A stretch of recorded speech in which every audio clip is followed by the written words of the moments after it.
Саламатсыздарбы, урматтуу мекендештер. Бир суткада ичинде жалпысынан 10 бейтап ооруканадан чыгарылды. Жалпы айыгып чыккандардын саны 2021.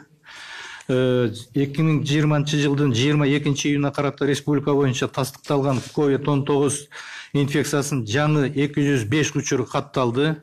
Анын ичинен Бишкек шаарында 82, Чүй областында 33, Ош шаарында 25, Ош областында 20, Ысык-Көл областында 10, Жалал Абад областында 8, Баткен областында 12, Нарын областында 19, Талас областында 6 учур. Кыргызстанда тастыкталган COVID-19 инфекциясынын жалпы саны 3356 учурду катталды. Анын ичинен Жалал Абад областында 233, Ош областында 342, Ош шаарында 362, Чүй областында 445, Бишкек шаарында 1148, Баткен областында 43, Нарын областында 450, Ысык-Көл областында 60, Талас областында 33 учур, андан Россиядан келген жарандардын арасында 240. Каза болгондордун саны бүгүн 40-ка жетти. Акыркы 24 сааттын ичинде 3 киши каза болду. Бул Кыргыз Түрк ооруканасында бир аял, 52-жылкы Талас аймактык ооруканада бир аял, андан кийин Нокент аймактык ооруканасында бир аял. Буларга туугандарына терең кайгылуу менен көңүл айтабыз, сабырдуулукка чакырам. Бир сутканын ичинде биздин медициналык кызматкерлердин арасында жуктургандардын саны 26 киши түздү. Анын ичинен Бишкек шаарынан 6, Чүй областынан 3, Ош шаарынан 2, Ош областынан 4, Баткен областынан 2, Ысык-Көл областынан 6, Нарын областынан 2, Талас областынан 1. Жалпы медициналык кызматкерлердин коронавирус оорусуна шалдыккандардын саны 583 түздү. Бүгүнкү күндө стационарда 575 оору дарыланып жатат. Анын ичинен оор абалдагысы 36, анын 11-и жандандыруу бөлүмүндө жатат. Орточо абалда 155, канааттандырарлык абалда 380, ал эми үйдө дарылангандардын саны 724. Ошондо биздин чыгарылгандардын жалпы саны 2021. Бир сутканын ичинде жасалган изилдөөнүн саны 2289. Рахмат, мүмкүн болсо расмий тилде маалымат алсак. Добрый день, уважаемые соотечественники. За последние сутки из стационаров выписано 10 пациентов. Всего за это время выписано выздоровлением по стране 2021. За сутки в стационарах зарегистрировано 3 смертных случая от коронавирусной инфекции. Это Бишкеке, 52 года рождения, Таласской области 1 и Нокенском районе 1. Всего случаев смертельных 40 смертельных случаев COVID-19. На 22 июня 2020 года по республике зарегистрировано 205 новых подтвержденных случаев. Из них в Бишкеке 82, в Чуйской области 33, в городе Ош 25, в Ошской области 20, в Ысык-Кульской области 10 случаев, в Жалалабадской области 8, в Баткенской области 2 случая, в Нарынской области 19, в Таласской области 6 случаев. В Кыргызстане итак, на сегодня зарегистрировано 3356 подтвержденных случаев инфицированных COVID-19. Из них в Жалалабадской области 233, в Ошской области 342, в городе Ош 362, в Чуйской области 445, в Бишкеке 1148, в Баткенской области 43, в Нарынской области 450, в Ысык-Кульской области 60, в Таласской области 33, из российских прибывших 240. Среди медицинских работников за сутки зарегистрировано 26 новых случаев COVID-19, из них в Бишкеке 6, в Чуйской области 3, в городе Ош 2, в Ошской области 4, в Баткенской области 2, в Ысык-Кульской области 6, в Нарынской области 2, в Таласской области 1. Общее количество инфицированных COVID-19 составляет 582. За сутки выписано медработников, значит, нет, но число общих выписанных составляет 387. Сегодня в стационарах получает лечение 571, из них в тяжелом состоянии 36, из них находится 11 в реанимационном отделении, средней тяжести 155, удовлетворительно 380, В домашних, значит, изоляциях находится 724, выписано 2021. Итак, значит, проведены исследования за сутки 2289 образцов материалов. Спасибо. Бактыгүл Садырбековна, вам слово. Доброе утро, уважаемые друзья, уважаемые жители города Бишкек. Разрешите мне дать краткую информацию о работе горячей линии 118 и работе мобильных бригад города Бишкек. В связи с эпидемиологической ситуацией в Кыргызской республике 23 марта 2020 года приказом Министерства здравоохранения за номером 182 и Фонда обязательного медицинского страхования при правительстве 24 марта за номером 108 о создании мобильных бригад в организациях здравоохранения первичного звена были 10 бригад для наблюдения за состоянием здоровья лиц, находящихся на карантине в домашних условиях. В связи с увеличением объема работы бригад и включением в состав бригады лаборантов для проведения ПЦР-тестирования, экспресс-тестирования, взятия клинического материала для ПЦР-исследования, было от распоряжением мэрии от 8 апреля 2020 года были созданы бригады в количестве 40 уже бригад. В целях недопущения инфицирования медицинских работников организации здравоохранения, обеспечения безопасности работников мобильных бригад ЦСМ города Бишкек в соответствии с утвержденным Министерством здравоохранения стандартами и операционными процедурами, городским управлением здравоохранения был издан приказ от 28 апреля об экстренных мерах по предотвращению заражения коронавирусом сотрудников организации здравоохранения города Бишкек. И с того периода бригады города Бишкек перешли на вахтовый режим работы. Они работают 14 дней и 14 дней уходят на обсервацию. Пересмотрен также состав бригад, количество, разработан график смен бригад. С целью обеспечения условий для проживания нашей бригады, наши медики сегодня живут в гостиницах. Днем они работают на базах, на специально открытых базах бригад мобильных.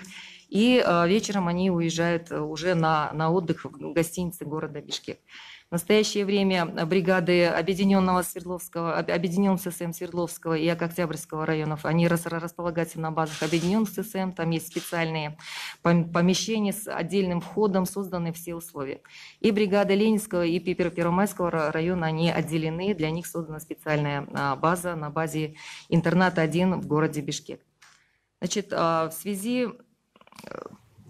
Всего, значит, в период с 25 марта 2020 года бригадами было осуществлено 17 251 выезд, направлено на госпитализацию 200 человек. У 596 человек были взяты мазки на ПЦР-исследование. Значит, резко выросла сейчас у нас обращаемость. Если в сравнении взять на 12 июня у нас было, допустим, выездов 205 и было взято мазков на ПЦР 334, то уже 21 июня было уже 504 выезда, взято мазков 630. С 21 июня, значит, по решению и по предложению Республиканского штаба и по решению Министерства здравоохранения, с 21 июня запланирован круглосуточный режим бригад, они будут работать по графику. Обеспечение дополнительных автотранспортных средств, проживание работников бригад в гостиницах, питание осуществляется за счет местного бюджета.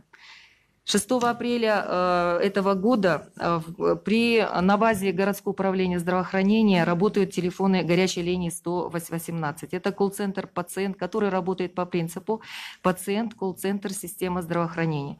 Телефоны горячей линии открыты сегодня для консультации граждан, которые прибыли из других стран, прибывших из неблагополучных районов. Значит, также они сегодня консультируют всех граждан, те, которые сегодня обращаются с жалобами на симптомы вируса.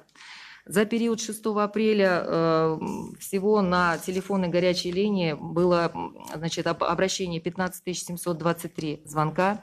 Значит, все обращения с жалобами и симптомами после того, как проводится фильтр, они передаются мобильным бригадам объединенных центров семейной медицины города Бишкек. Ранее, значит, на колл-центре существовало 4 линии. В связи с тем, что сейчас резко увеличилось обращение, значит, количество линий на сегодня увеличено. 6 линий Колл-центра 118 находится на базе городского управления здравоохранения. Еще дополнительно 8 линий открыто на базах центров семейной медицины. Сегодня работает у нас 14 линий. Также с сегодняшнего дня, с 22 июня, значит, все колл-центры переходят на круглосуточный режим работы. Ранее, 2 днями ранее, колл-центр при базе ГУС тоже уже начал работать в круглосуточном режиме. Значит, кроме этого, в центрах семейной медицины сегодня работают телефоны доверия. Телефоны доверия круглосуточные. Есть телефоны доверия с городскими номерами. Поэтому любые граждане, значит, города сегодня могут, кроме колл-центра 118, также звонить на телефоны доверия своих центров семейной медицины, где лица, которые сидят на этих телефонах, они вам дадут сегодня качественную консультативную помощь при обращении. Спасибо. Эми бизге келип түшкөн суроолорго өтсөк, алгач айтып койсом, биздин маалымат жыйындын убактысын 1 саат деп чектеп алсак, саат 11:00 чейин, анан бул убакытта келип түшкөн суроолордун баарына жооп алганга аракет кылабыз. Итак, первый вопрос. Будут ли заводить новое российское лекарство Авифавир? Сабиржан Токтосонович, мой вопрос вам. Значит, любое новое лекарство должны проходить проверка, испытания и одобрено специальной фармакопейной комиссией. Вот он должен получить ВОЗовской преквалификации и должен получить заключение. После того, по рекомендации ВОЗ, будет применяться для лечения больных указанные препараты. Спасибо. Следующий вопрос. Почему не построили ни одного мобильного госпиталя? Мобильный госпиталь сегодняшний день у нас, можно сказать, не мобильный, а обычный госпиталь построенный на базе, значит, в аэропорте Манас. Там раньше была база Ганси. Сегодняшний день на 600 коек организован со всеми условиями госпиталь, можно сказать, двухместные. Внутри имеется водопровод, душевая и санузел. Кроме того, еще, значит, это 5 корпусов по 120 мест. Кроме того, еще 7 корпусов подготовлены, где вот в комнатах, к сожалению, там каждой палаты отсутствует санузел, но общий санузел имеется для обсервации приезжих наших граждан. Все находится там. Мы сейчас еще планируем, если необходимость будет, гостиницу Аккеме превратить в стационар. Спасибо. Почему так трудно сдать ПЦР-анализ? Кругом все болеют и не знают чем. Знаете, нагрузка очень большая сегодняшний день, поэтому сейчас вот особенно в государственных организациях, министерствах, ведомствах, других по одному, по 2 случая регистрируется, и каждый хочет сдать анализы. Поэтому сейчас у нас очень наплыв, нагрузка. К сожалению, только одна частная лаборатория, и то она перегруженная. И мы сейчас пытаемся еще дополнительно, значит, приобрести еще 4 аппарата. В течение этого месяца поступает из Кореи. Если будет установлено, она будет разгружаться. И нет необходимости со всех брать анализы, потому что есть по эпидемиологическим показаниям самые близкие контактные. Мы будем брать анализы, определяет эпидемиолог. В каждом случае. Эмне себептен 118 кол борборуна жана мобилдик топторго элдин нараазычылыгы көп, алардын ишин министр көзөмөлдөбөйбү? Бул чындыгында мындай фактылар бар. Тилекке каршы бүгүн ошонун жоюш үчүн азыр Бактыбек Садырбек айтып атпайбы? Бүгүн ошо колл-центрдин линиясын көбөйттүк. Азыр 14 линия алды. Андан тышкары ошол жердеги телефон, горячий линиялар бар ал жерден. Анан кийин круглосуточныйга өткөрдүк. Мурда болсо 8-ден 8ге чейин болчу. Азыр анын баардыгын күнү түн иштей турган кылып туруп өзгөрттүк режим работасын. Рахмат. Жеке коргоочу каражаттар медицина кызматкерлерине төлөнө турчу каражаттар жетиштүүбү? Жеке коргоочу кийимдердин баары жетиштүү. Ал бир жолу колдонуучу жана бир нече колдонуучу бет каптар, очкилер, көз айнектер жана башка мындайча айтканда кол каптардын баары жетиштүү, проблема жок. Ар бир күнү штабта биз сурайбыз жерлерден жетиштүү. Андан тышкары жакында биз өзүбүз сатып алатабыз.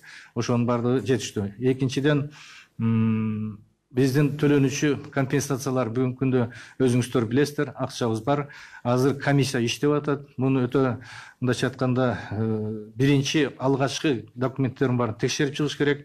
Себеби дегенде мунун оору жугузгандын булагын билиш керек, жугузуу шарттарын билиш керек. Андан тышкары ошонун негизинде комиссия уже бере баштайт. Жакын атасында бир жакынкы аранын ичинде баарын толугу менен жана айткан врачтардын компенсациясын төлөп беребиз. Андан тышкары бүгүнкү күндө мына июнь айынын кошумча зарплатасын дагы төлөгөнгө биз азыр өкмөткө сунуш киргиздик.